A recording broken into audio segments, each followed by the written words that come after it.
Ladies and gentlemen, good day and welcome to the Blue Dart Express Limited Q1 FY23 earnings conference call hosted by Elara Securities Private Limited.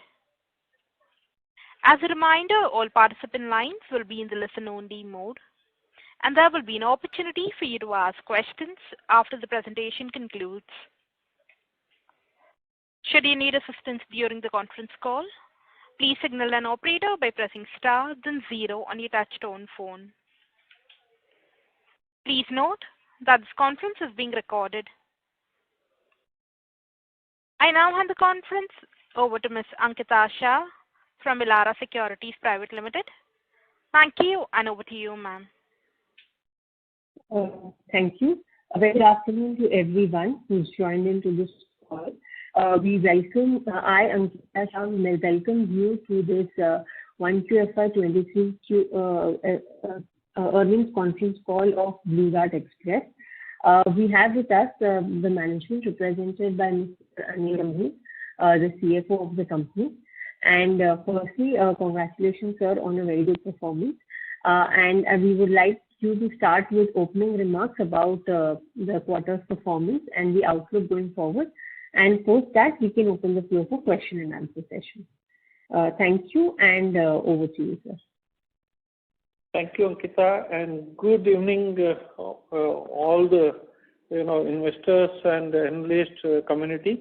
It's a pleasure to interact with you. As you've seen, off late we have made this practice more or less to interact and and to have a discussion and provide clarity on.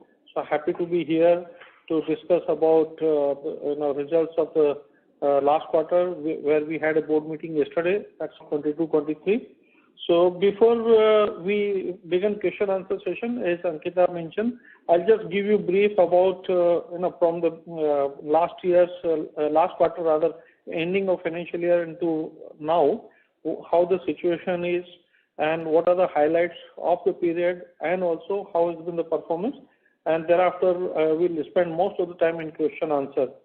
So let me begin with the last year's performance. I'm sure all of you would have seen after a stellar performance in the financial year 21-22, which was a record performance so far in the history of company.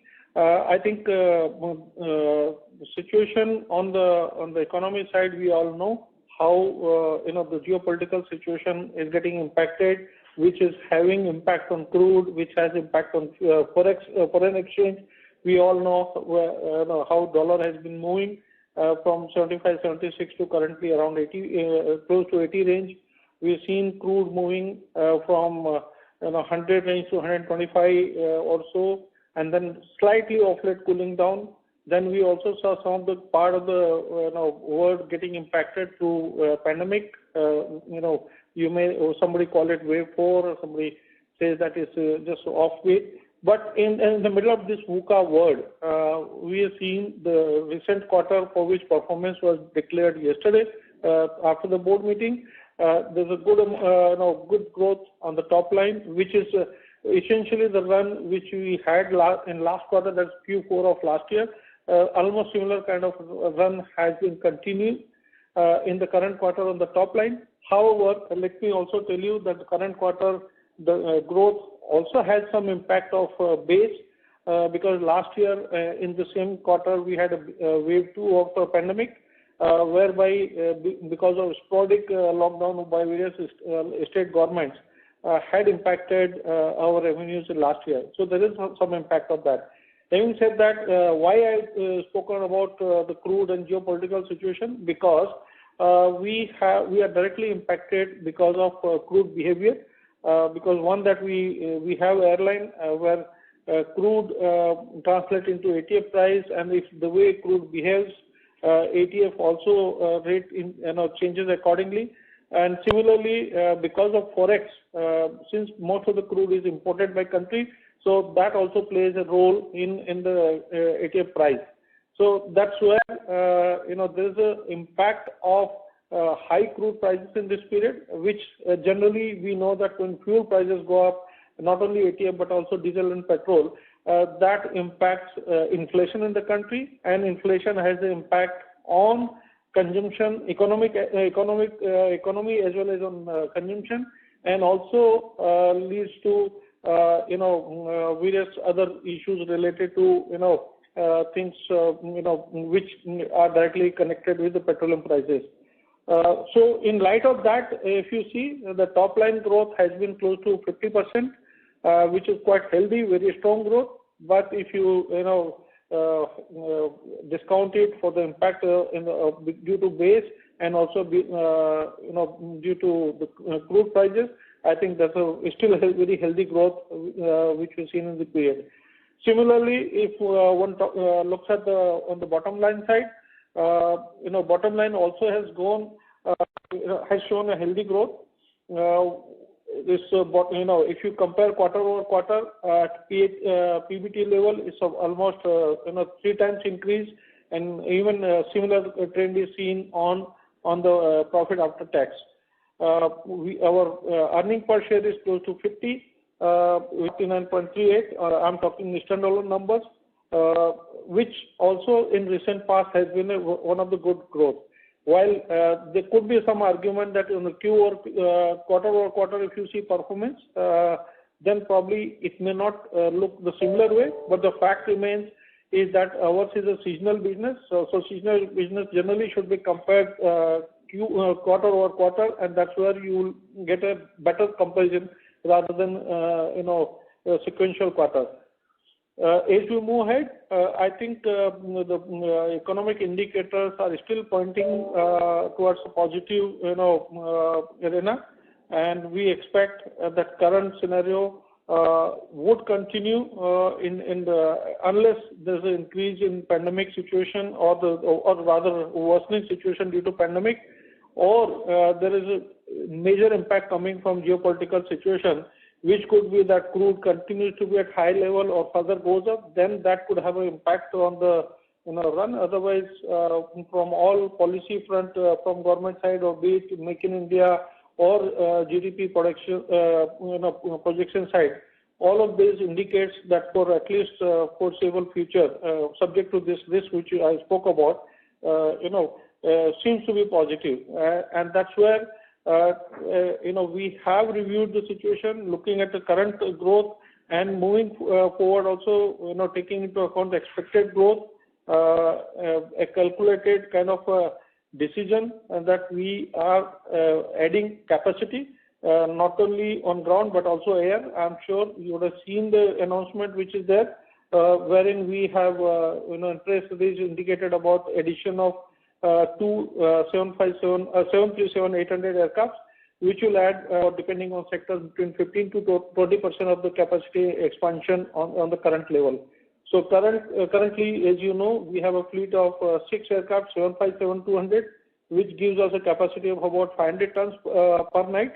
This will, depending on sectors, when we get the aircraft and the demand persisting at that point of time, our expectation is that 15 to 20% increase in the capacity would be there, which in a reasonable time frame we should be able to fill up. It has been the practice in the past. We built up some load.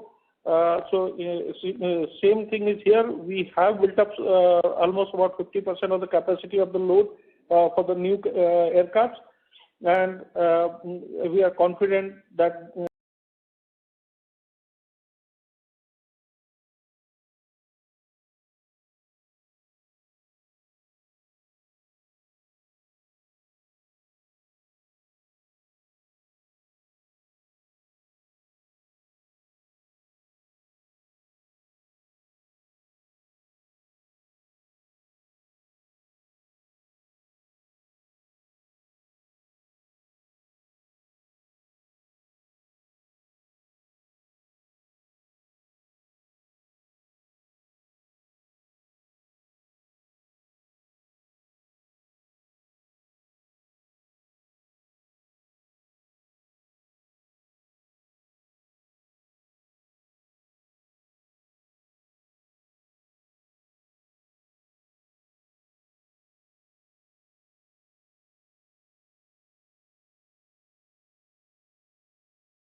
if this continues in the longer run, it could create a problem for economy and a very high inflationary scenario.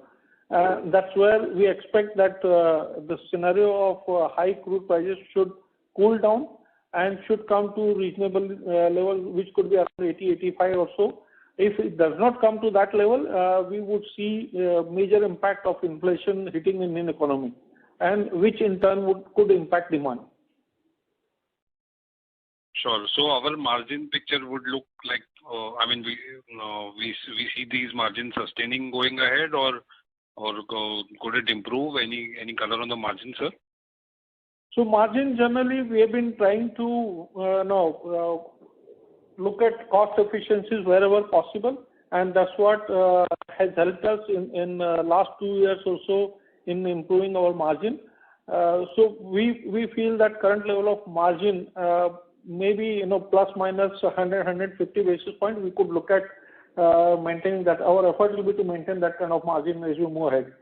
But this is not a guidance. This is just sort of a feeling which I can share with you. Sure, sir. Sure.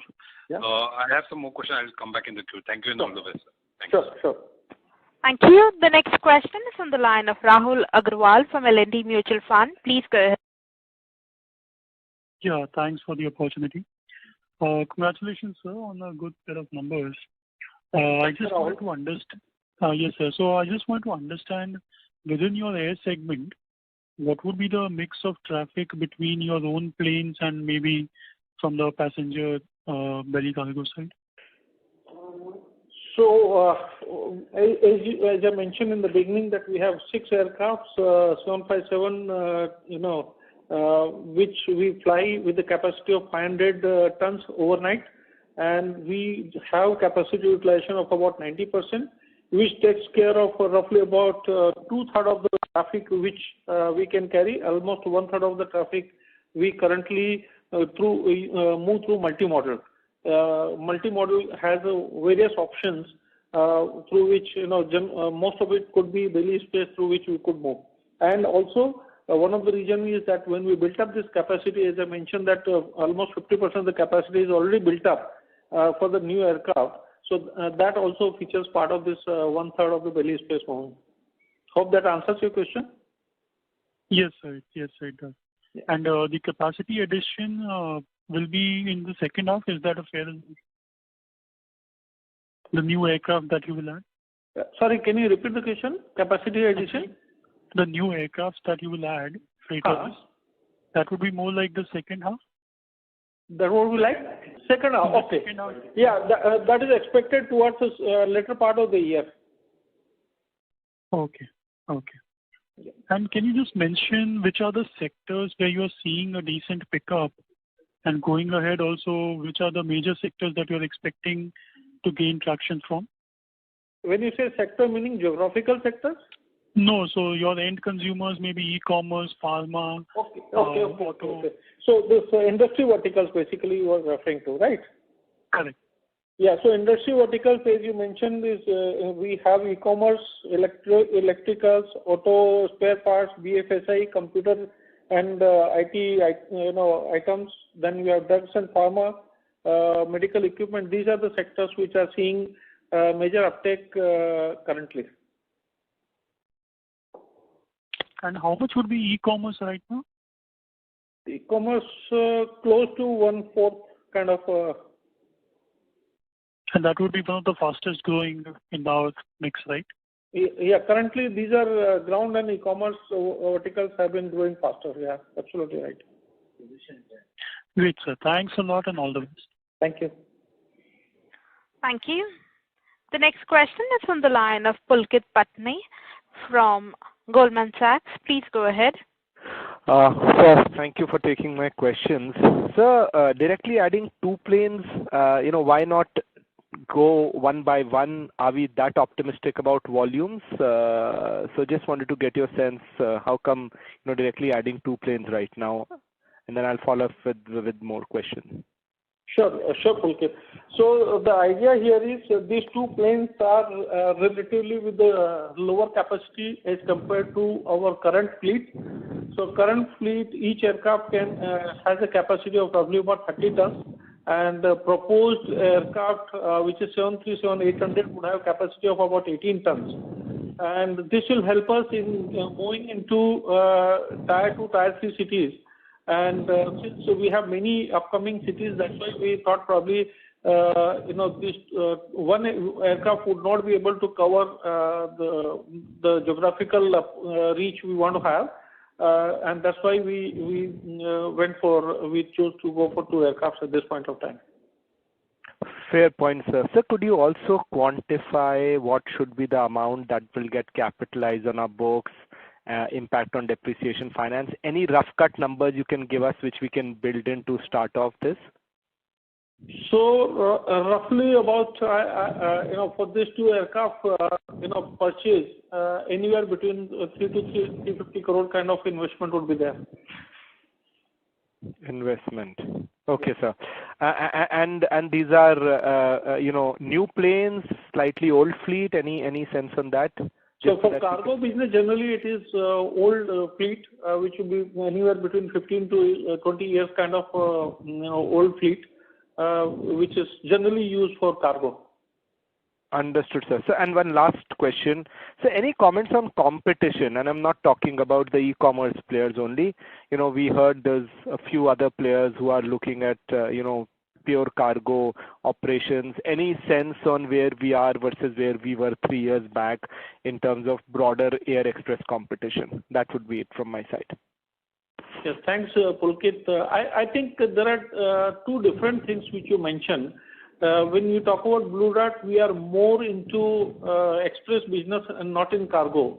While many of the players are in cargo, so cargo may not be time definite express product, and that's where many of the people, when they compare with belly space, not the entire belly space is express, cargo. Belly space is available throughout the day where cargo can be moved. While express business can only use early morning flights, which could be just a window of 2 hours between 6 to 8 kind of window through which one can use that belly space for moving express product. So there's a big difference when you compare with the cargo players versus express players.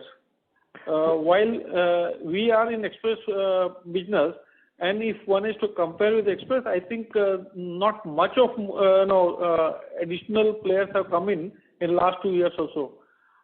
Barring maybe one odd e-commerce players is trying to enter into express, but not any kind of material impact on our business from that perspective.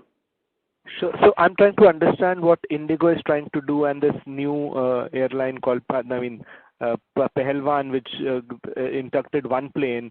Are these not competition to you? Pradhan Air, if you look at their announcement, they are planning to use this aircraft for charter operations, the cargo charter operations, which is not express business. At the same time, when you talk about Indigo, Indiware, that has always been there with the UPS.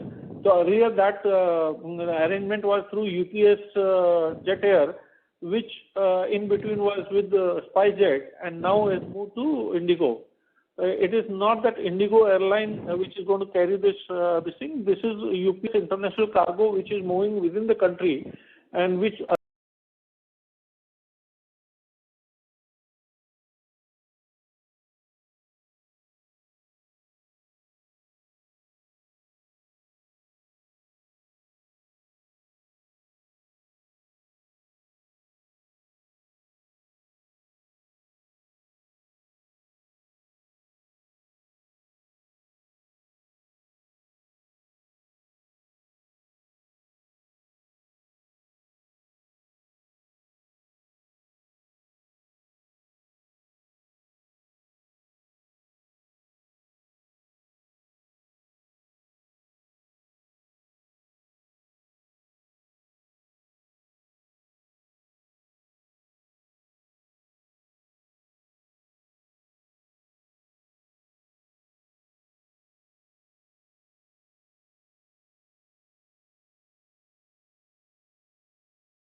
Got it. So there's no regrouping, but there's some element of these costs which get incurred during certain quarters. That's right. But just coming to so you talked about, I think, initially that we all know that ATF prices have gone up quite sharply. So which is a pass through at the end of the day from your customer perspective, right? So this time around, so is there been a lag? I mean, I just wanted to, because when I see the margin profile looks much lower than what you have been reporting in last few quarters. So just wanted to know, is there a lag in terms of the pass through of the ATF prices during this quarter? So there is a lag of about a month, which generally comes in a cycle. So June cost of fuel will get passed on in July. So there's about a 1 month lag. Having said that, I think margin-wise also, as I mentioned initially, that we have a fuel surcharge mechanism, which is a pass-through mechanism, right? So when the fuel surcharge becomes relatively higher, so that would optically will show slightly, will reflect in the mathematical formula of dropping in the margin. Right. That's one of the reasons. Otherwise, if you neutralize that impact, you will see margins are almost in the similar range. So, but the only thing is the absolute profitability also, since Y&Y quarter is not a representative quarter. The only next best alternative was QOQ. I understand the seasonality, but when I saw that, then the QOQ, there's a drop in the EBITDA. So maybe one is explained by the employee cost, but I was wondering that the operating expense has gone up then quite sharply during this quarter. So so maybe to some extent the pass through is of the latest month ATF prices probably can do that explain? Does that explain? Yeah, partially that explains. And second, because of high fuel prices, obviously when you compare as a percentage to revenue, you will find that the percentage going up. Right. Correct. Got it. And is there a seasonality to your overall business profile during this quarter, wherein generally the margin profile during this quarter is say maybe lower than what you generally do from a full year basis or something like that? Traditionally, if you look at it, this used to be the weakest quarter if you look at history. Generally, and the better margins would be in the festive season quarters. So that's how we've seen in the past. But things are changing, so you never know how the situation pans out on the geopolitical side. So probably that's where some risk could be there. Got it. And there's no one-off in any of the expense during this quarter? No. Okay. Great. I think that's all from mine. Thanks and all the best. I'll get back in the queue. Thank you. Thank you. The next question is on the line of Krishnendu Saha from Quantum AMC. Please go ahead. Yeah, hi. Thanks for taking the question. All the questions have been answered. Anil sir, just can you hear me? Hello. Can you be a little clearer, because I'm not able to hear you properly? Krishnan? Can you hear me now? Hello. Yeah, Krishnan. Yeah, most of questions have been answered. Sorry to interrupt, but Mr. Krishnendu, there's a lot of disturbance from your line. Can you hear me now? Yeah, Can you hear me now? Yeah. Just to understand a couple of things, most of the questions have been answered. Sorry, sir, we're not able to hear you. I think, Krishnendu, you are talking can you hear me now? mobile, so there's a fluctuation in network, looks like. Hello. In between, your audio is missing. Yeah. Can you hear me now? Hello. Yeah, better. Yeah, Hello? better. Yeah. On the understanding, so there's not been any normal price increase either, because when I'm looking at your revenue per ton, it is flat on a QOQ basis. So even that has not increased. So when do we plan to take a normal hike besides the ATF prices also? And the question on the second thing, when I'm looking, the parcel load is increased again from 3.41 to 3.61 kgs per parcel. So are we doing a lot of road traffic right now? Because I was under the impression that some amount of what do you call, cargo which was light will come back, like papers and all news and exam papers would come back. So that doesn't seem to be there. And the 360, will it come in depreciation and the ROU? So I just want to know that. These three questions. Thank you. So what was the last question? Can you repeat the last question? 360 crores which we are planning for the 2 aircraft, will it come on ROU or will it come on as a gross block? Okay. Understood. Okay. So let me try and give you answer to each one of your questions. The first question was on revenue, that you said that you compare per kg or per ton realization, which is not reflecting. So is there any rate hike? So there is a rate hike and there is a GPI which has been implemented. But I think it's because of product mix, because we have different services, like you have, and different products, like you have a courier business, you have a air packages, you have ground packages, and also international. So as a result, because of product mix change, you are when you look at in overall basis, you are not able to see that impact. And that's where you will see that the volume increase is also 50%, revenue increase is also 50%. So there's no impact of fuel as well as on the GPI.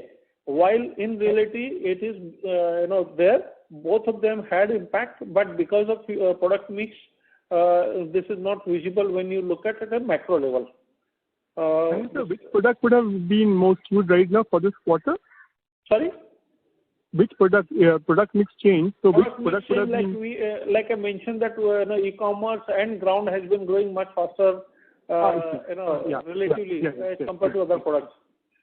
Okay. And so that explains the increase in payload per parcel. So 3.6 opposed to 3.41 last quarter. Is that because the ground has increased? So there are, when you look at a macro level, I think you may not get a very clear number. Yes, you may get a macro feeling, but clear number you will not get because of the mix, which keeps, which is dynamic because of various offerings which you have. So if we focus more on high, dense cargo or high weight shipment, then you will find that growth in tonnage will be high, and even realization will drop, because if it is moving on ground versus air, the ratio is 1:4. So when you move more of a ground, then you will see that per ton or per kg realization will drop, while that may not be the case. It's because of the product mix, you may get a macro picture that way. And similarly, if we grow more of air and less of ground, then you will see that very high improvement in the realization per ton or per kg, because air is costlier as compared to ground. So these are the dynamics of the macro picture, because of which sometimes it may not give you right visibility. Right. Sure. So, and sir, this 360 crores investment, will it be shown as a gross block or it will be shown as a ROU? So mostly, as of now, plan is to have this in the asset base. Let's see, by the time, we can always take a decision to change it if required to, borrowing and show as a ROU. But at this point of time,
so But say per product-wise growth is not in public domain, but I can only give you indication that it has been growing at a high double digit. Sequentially also it has been in double digit growth. Got it. Got it. And looking at the tonnage growth, I think it has been double digit growth on a sequential basis. Ground should have been much higher at upwards of for us to. I think I'm not able to hear you, Krupashankar, clearly because of variation in audio. Is this better? Hello? Hello? Is this much better? It's relatively better, yeah. Yeah. So I was just asking that then looking at the sequential tonnage growth, at about 11%, then ground should have been much higher than that number for the realization to flat on a Q3 basis. Is the understanding correct, sir? So I'll not be able to comment because we are not giving product-wise numbers, but yes, but logically it should be higher. Got it. So, sorry to interrupt, Mr. Krupashankar. May we request that you return to the question queue? There are participants waiting for their turn. Just one follow-up on this. Sorry to interrupt, sir, but there are participants waiting for their turn. All right, I'll get back in the queue. Thank you. Thank you. We'll move on to the next question. That is on the line of Sandeep Bansal from ASK Investment Managers. Please go ahead. Hello. Good afternoon, sir. Thanks for. Sorry to interrupt, Mr. Bansal. You're sounding very soft. Can you speak a bit louder? Yeah, is this better? Much better. Thank you. Yeah. Good afternoon, sir. Thank you for the opportunity. Good afternoon. Yeah. So I had two questions. Firstly, if 1/3 of our belly cargo will move to these new aircraft, then is it fair to say that the 15-20% capacity increase will not lead to a commensurate increase in volumes for us? You're right, because as I mentioned, volume is already moving, almost half of the capacity utilization volume is already sitting in the base. As I mentioned that we are currently moving some of the volume through belly space. Right. Okay, thanks. Which will move from commercial or the belly space into our aircraft. Right. So then this should basically have a larger impact on our margins, which is factored in the broad indication that you're giving that the margins could go up from current levels by 100 to 150 basis points. No, I said plus minus. Yeah, plus minus, right. So it could be, other side also. Right. But it would. Another thing is for long term. This could have when we inducted capacity, new capacity, it had some impact for a quarter or two because you don't start. As I mentioned that it takes 2-3 quarters to break even. So the extra cost definitely has an impact on the margin. But when you talk about longer term, maybe year or two, that's where I mentioned that this could be the stable kind of margin with plus minus 150 basis points. Right. So, but my question was. Sorry to interrupt, sir. This is not a new question. It is just a clarification. Yeah. Sir, I just wanted to understand that this 100 to 150 basis points, if it is on the positive side, it factors in the fact that the volumes would move from belly cargo to our own planes. Yeah. Because if we move from our planes, it should be higher margin, right? Sorry. If we move volumes in our own aircraft, then it should be margin accretive compared to movement by belly cargo. Why would it be? So because we would have to pay margins to move. Yeah. Because we would have to pay margins to the aircraft carriers also whose belly space we are using. Okay, you are saying from that logic, but yes. Then it may not be true. It may not be true because when you fly aircraft, there are certain costs which you incur, and that's why we generally don't use cargo of the belly space much because it does not suit our timing requirement. A small weight category or low capacity requirement can be met through belly space, but larger requirement cannot be met. And when you need to do the entire economics through cargo aircraft, then relatively it's costlier as compared to belly space. Sure. Because belly space generally covers their commercials through passenger aircraft, and the belly space is generally icing on cake for them. Barring the early morning flights, rest of the flights you get very, very cheap in terms of belly space per kg rate. Oh, got it. Okay. Thank you so much, sir, and all the best. Yeah, thanks. Thank you. The next question is from the line of Pritesh Chheda from Lucky Investment Managers. Please go ahead. Yeah, sir. On your comment that 50% of capacity is preloaded on the new aircraft, so at 50% capacity utilization, what is the OPEX loss that you would have on running these cargos? And on my second question is on the GM reduction side. So on your standalone operations, we saw that the gross margin is reduced from 37 to 33.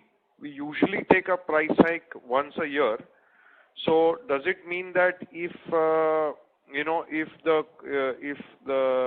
fuel prices stay what they are, when we take the next price hike, is where the GM start improving, or I have to look at it any other way?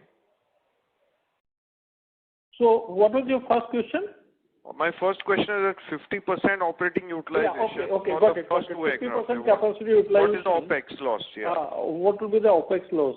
So generally, we at around 70% of the capacity utilization, we break even.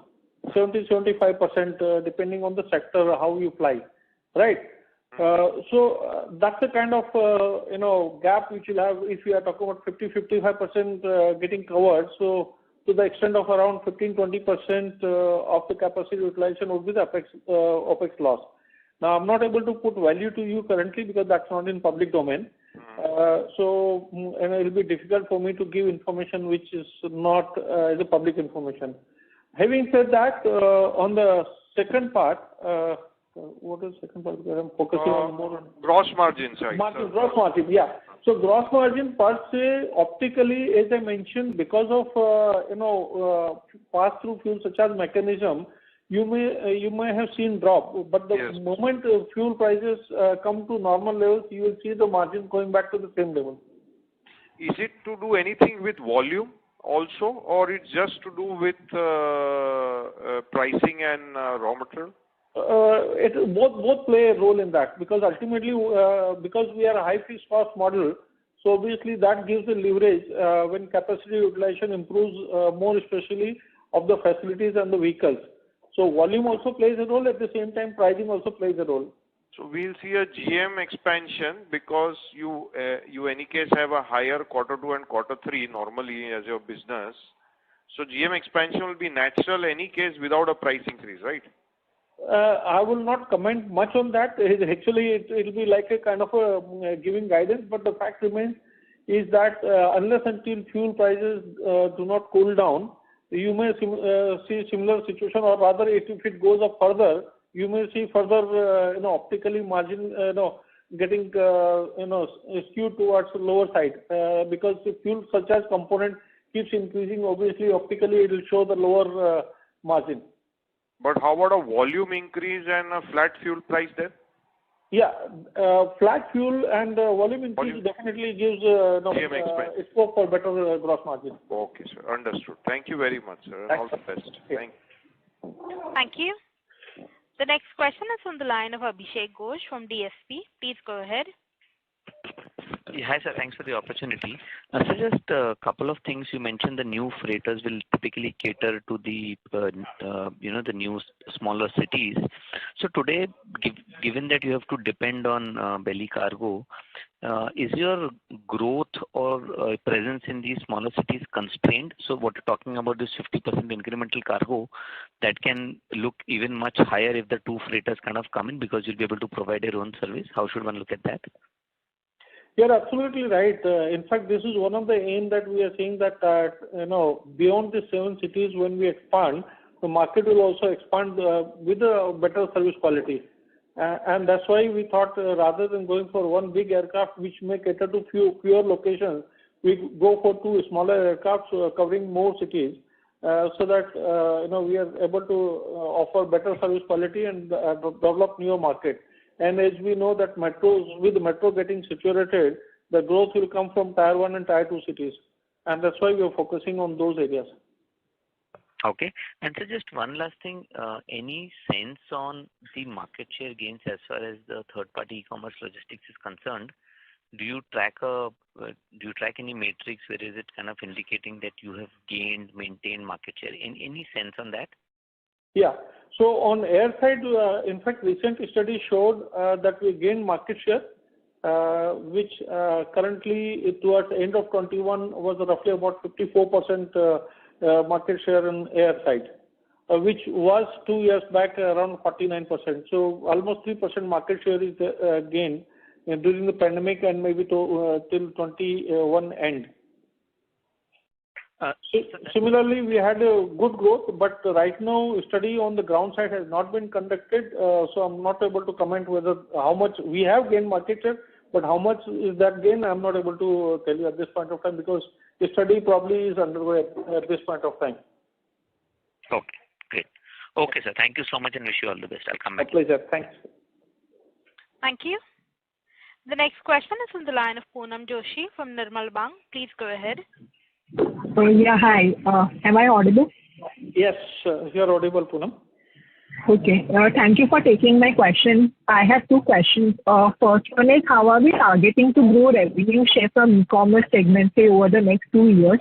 And also, could you please give some color on the biggest e-commerce such as Amazon and Flipkart, which owns their own, logistic, or they have their own internal capabilities to deliver their products end to end. So how are we seeing the demand coming from such big players? My second question is related to the net debt number. So what would be the net debt number as on date, and any guidance on net debt to equity once we complete the acquisition of two flights? Yeah, those are my two questions. Can you repeat the second question slightly away from Mike? Okay, I want the net debt number as on date, and any guidance on net debt to equity number once we complete the acquisitions of those two aircraft. Net debt. Okay. I was not able to hear you properly. Okay. So first, let me first deal with the second question and then come to the first one. As far as net debt is concerned, now if you look at from bank's borrowing point of view, there is no borrowing for the entire group. Be it Blue Dart Express or Blue Dart Aviation. We paid off all the borrowings from bank. We do have 200 crore borrowing from a group company in Blue Dart Aviation, while Blue Dart Express continues to be debt free. But Blue Dart Aviation has a 200 crore borrowing from one of the group companies, which is due towards year end, and that will also be paid off. We are confident that we'll pay off that amount towards the end of the year. So we should continue to remain debt free. That's what at this point of time the plan is. On the first question on the e-commerce side, I think there's a lot more till headroom is available.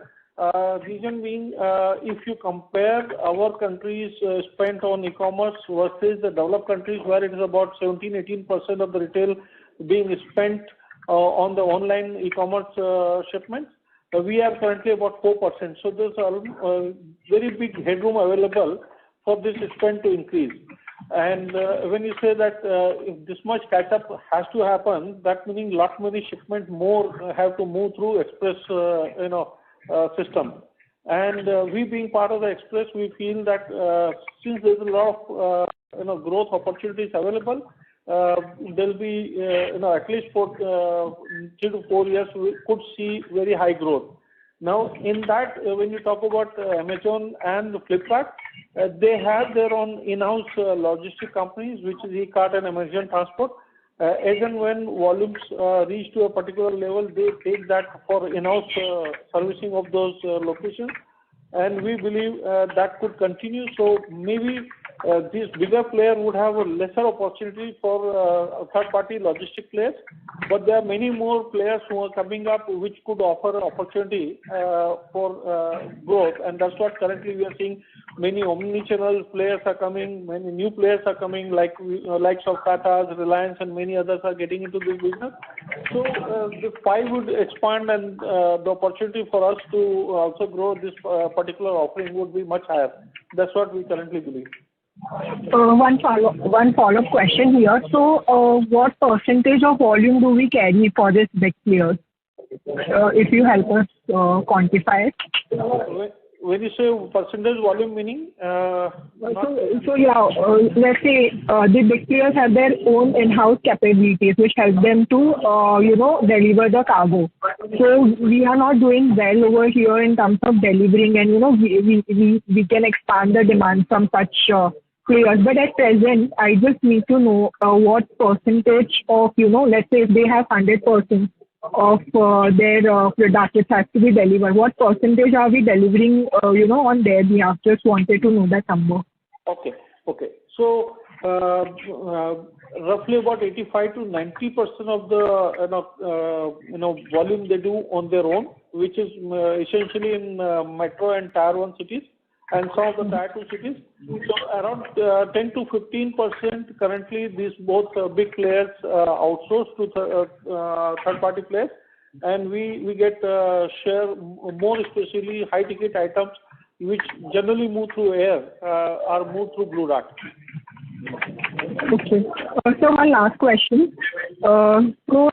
Basically you had given guidance, not the guidance, but you spoke about the 100 and 150 basis point EBITDA margin impact or expansion we can see.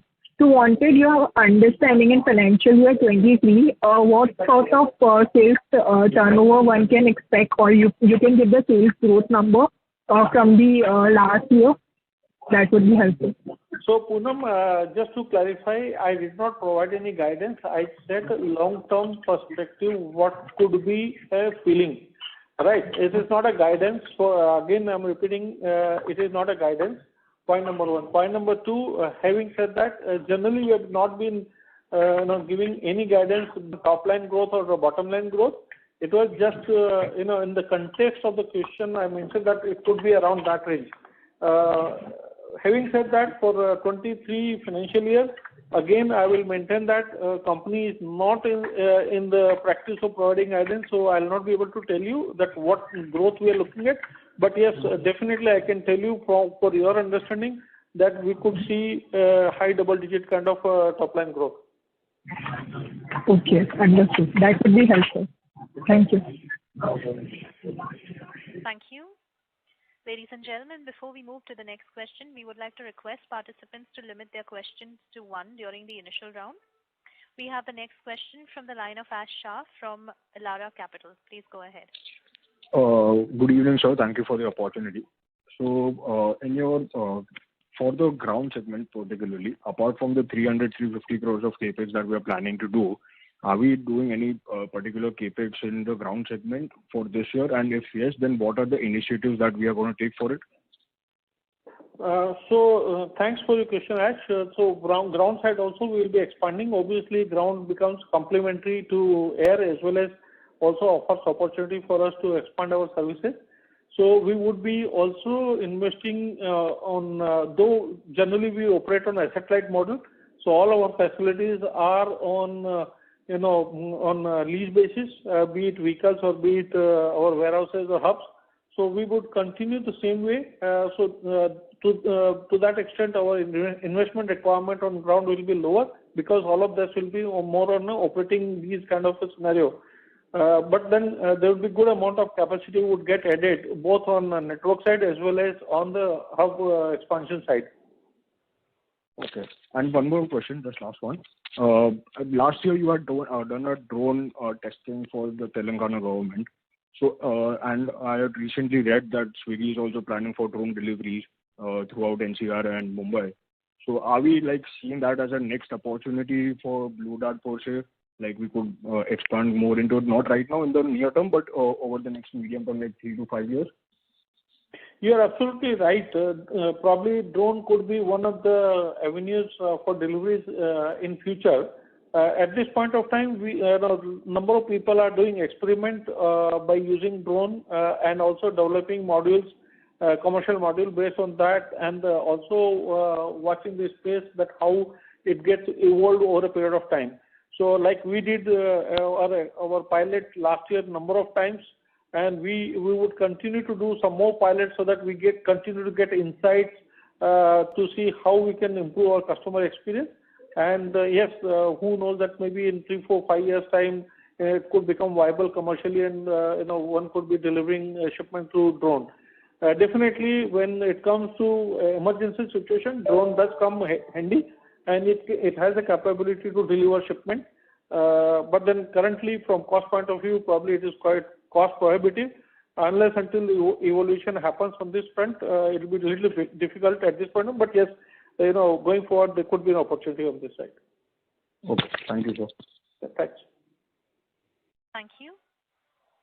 Ladies and gentlemen, before we move to the next question, we would like to remind once again, please restrict your questions to one during the initial round. I think we'll have to have one question because it's almost closer to the time. So maybe last one question we can have. Sure, sir. We have the last question from the line of Krupa Shankar NJ from Spark Capital. Please go ahead. Sure. Thank you for the opportunity. So just one question. What is your view on ONDC just launched today, and looking at the growth prospects, what you have talked about in the air express business? Krupa Shankar, your voice is not clear. Can you repeat, Ankita, can you repeat the question if you heard? Sir, is it audible now? Is it better? Not clearer. So, sir, my question was, if you can hear me, what would be your view on ONDC, and also what you're seeing is that, are you restating your opinion that Air Express is going to grow much faster or similar to Ground Express going ahead? Okay, you're talking about growth on air versus ground, right? Yes. We are adding two aircrafts, so just wanted to see that, are you seeing the prospects as much of revenue growth is much faster in Air Express now? Yeah, so as I have been mentioning earlier, there will be growth on both the offerings, be it air or ground. Yes, relatively, if you want to understand, we expect that growth to be, high on ground and maybe high single digit or close to double digit kind of growth on air. But then ground definitely would be high double digit kind of a growth as we move ahead. All right, sir. Thank you. Thanks a lot, sir. Thank you. Thank you. Ladies and gentlemen, that was the last question. Ladies and gentlemen, that was the last question. I would like to hand the floor back to Mr. Ankita Shah for closing comments. Please go ahead. Yeah, thank you. We would really like to thank the management for giving us the opportunity to host the call, and wishing them all the best for the coming quarters. Sir, Anil sir, would you like to add any closing comments? Yeah, thank you. Thank you all for your active participation and good questions. I really enjoyed interacting with you, and maybe soon look forward to having another interaction and of course the next quarter result. And thank you, Elara, for hosting us. Really enjoyed that. Thanks. Thank you. Thank you. Thank you, everyone. Thank you, members Thank you. of management. Take care. Bye-bye. Stay safe. Bye. Thank you. Thank you, sir. Ladies and gentlemen, on behalf of Elara Securities Private Limited, that concludes this conference call. Thank you for joining us, and you may now disconnect. Thank you.